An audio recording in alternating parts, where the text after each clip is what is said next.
Welcome back to the Day of Wellbeing. So I've had this idea for a while about a video I want to make on something called the survivorship bias and also on the victim mindset and the kind of relationship between the two.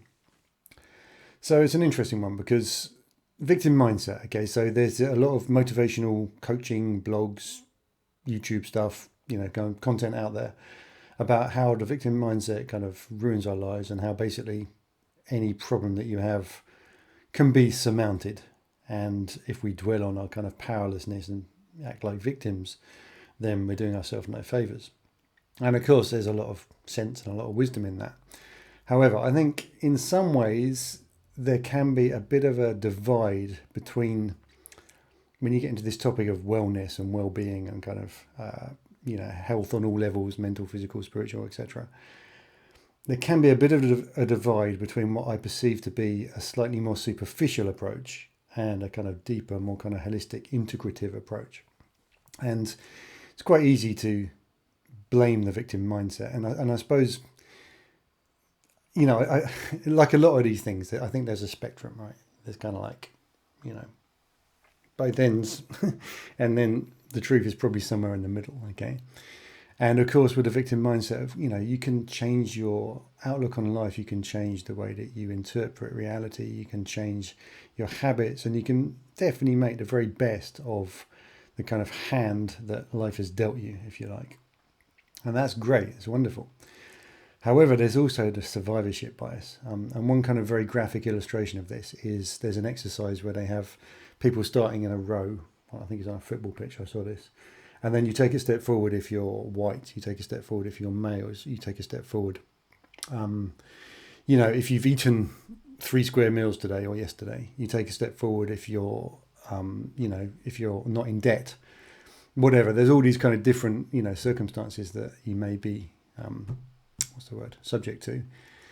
And you realise that actually just by dint, if that's the right word, of your circumstances in life, you might find yourself with an absolutely massive advantage compared to people who, for no other reason than luck and circumstance,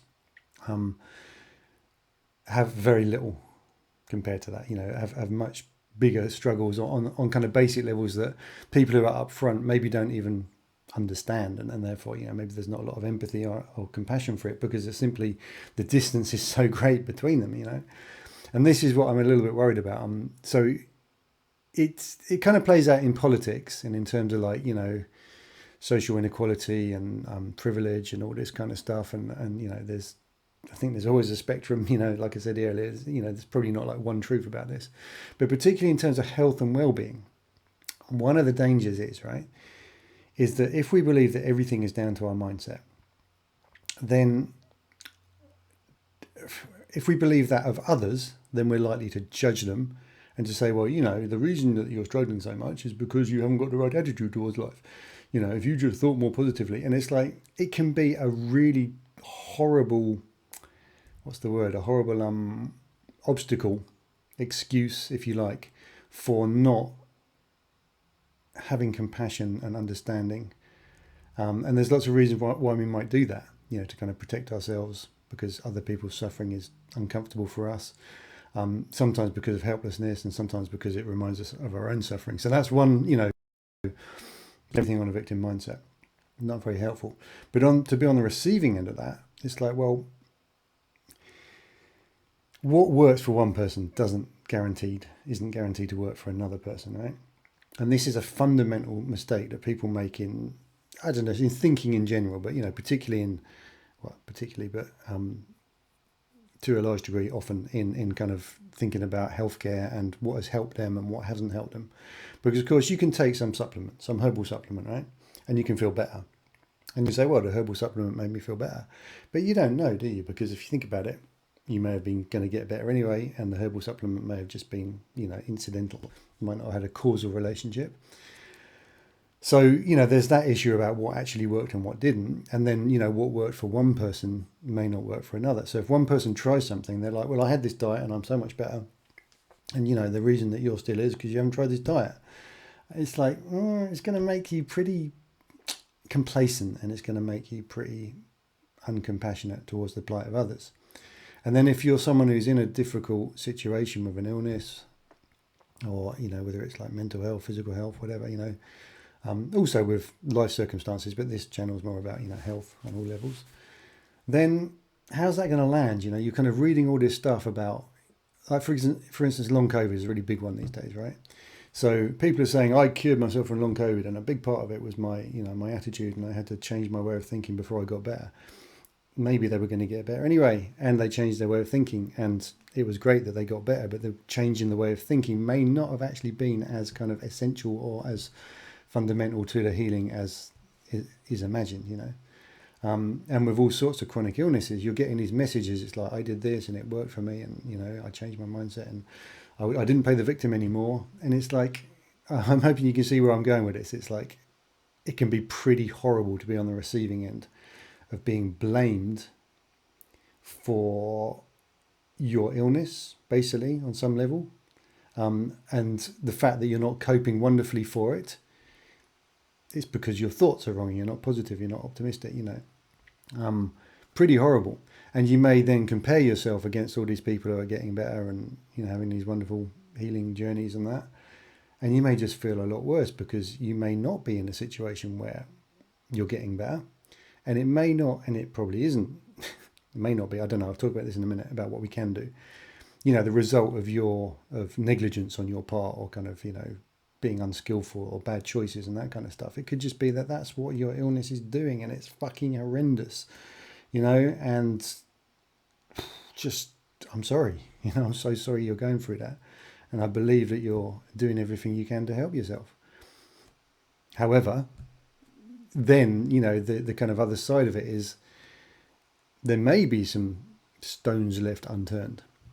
And I think, you know, this is where there is some value in the kind of victim mindset assessment, because I think it is possible to then become, if you're in, you know, a really difficult situation mentally, physically, emotionally, to start to identify with it to such an extent that you kind of cease trying, and then you're just like, okay, I'm ill and there's nothing I can do about it. And that's probably not the case. There probably are things that will mitigate your suffering to some extent. You may not be able to cure it. And I think this is a really important point, is that, you know, sometimes we're talking about management. We're not talking about cure. Okay. And that's a really, for people with chronic illness, it's like, you know, maybe the first few years you believe you were going to cure it and you did everything you could, you're still not better. And for a lot of people, they just can't comprehend that because they haven't had a long-term illness. And so they think it's all in your head and all this bollocks, you know. But anyway, the point I'm making is that even with a difficult chronic condition, there's generally a little bit of leeway that we have. And this is where hope comes in. This is where our kind of empoweredness comes in. So, you know, rather than just being like, there's nothing I can do, which, to be honest, I think is partly a cultural relationship that we have to healthcare. We have a very passive relationship to our healthcare. It's like we go to the doctor, they say what's wrong, they give us a drug, you know. We're not generally educated to be active in our own management of our health. But what I'm saying is, you know, if we're not completely caught up in the identity of like, I'm a victim and there's nothing I can do about this, then there's a lot of stuff we can do. And I've talked about it in other places. You know, diet is a big part. I don't think it's as big as some people say, and you can easily get hung up on that and make yourself very miserable, you know, working really hard and cutting out all sorts of foods that might have brought you a bit of pleasure to no actual benefit to yourself. So I think that can go too far in one direction. But obviously healthy eating is a big deal. You don't eat loads of sugar, you don't eat loads of fat, fried food, all that kind of stuff. You know, have like high energy, high nutrition foods, you know, like juicing and all that kind of stuff, smoothies, all that. Lots of greens. I'm not an expert on this, but it's like I've got someone who's really into it and I've taken their advice, and it's helped to some extent. For me, a really big one is Qigong, which is kind of like portable Tai Chi. If you don't know what it is, it's like Tai Chi's big choreography. Qigong is like compact, but it's got most of the kind of internal components, and it's, you know, like your breathing, your alignments, your kind of gentle movements, moving your energy, if you want to get into that, but moving your kind of fluids, your lymph, your blood, all that kind of stuff, releasing tension.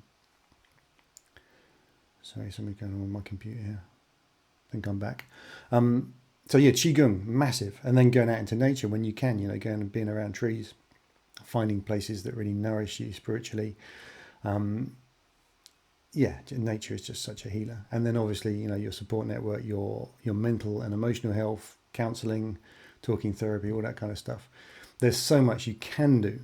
So the victim mindset versus survivorship bias, it's not black and white, okay? I think you can be out of balance in either direction. You can be like too much about, there's nothing I can do, it's hopeless, and that you could then argue that is a bit of a victim mindset. But you could also be like, oh, well, I should be better. Everyone's saying I should be better. My thoughts must be wrong. It's all my fault. And you just kind of, it's not fair. You are a victim. This is the thing, right? People use the phrase victim mindset to imply that there's no such thing as a victim. And that's bollocks, isn't it? I mean, let's face it. It's like, there's victims of crime, there's victims of violence, there's victims of abuse. If you have a horrible physical illness, you're a fucking victim. It's horrible. It's like you wouldn't wish it on your worst enemy. So in that sense, I think it's really important not to kind of downplay the that it doesn't stop there, and that within the hand that we've been dealt, the circumstances in which we find ourselves, we have some leverage, we have some power. So this is what I wanted to say. It's like, I don't think the victim mindset is all good or bad. The kind of motivational content around it and the kind of ideas around it are all good or all bad. And also, I think that the survivorship bias really plays a role. Look it up. I haven't really explained a lot about what it is, but the idea is it's like, well, they became rock stars, so I'll become a rock star, or I'll move to the city and I'll become a famous dancer. And it's like, well, okay, so let's look at the actual numbers here.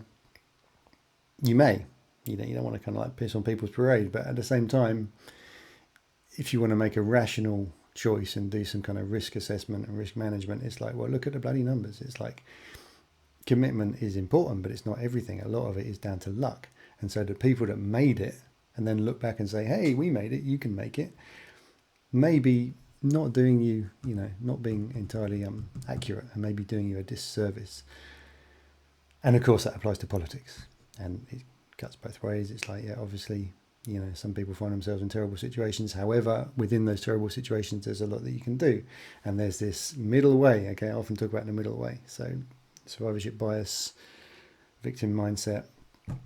Hopefully that was helpful. Just some thoughts about that have been brewing away, and I thought I'd sit down and actually put them out there.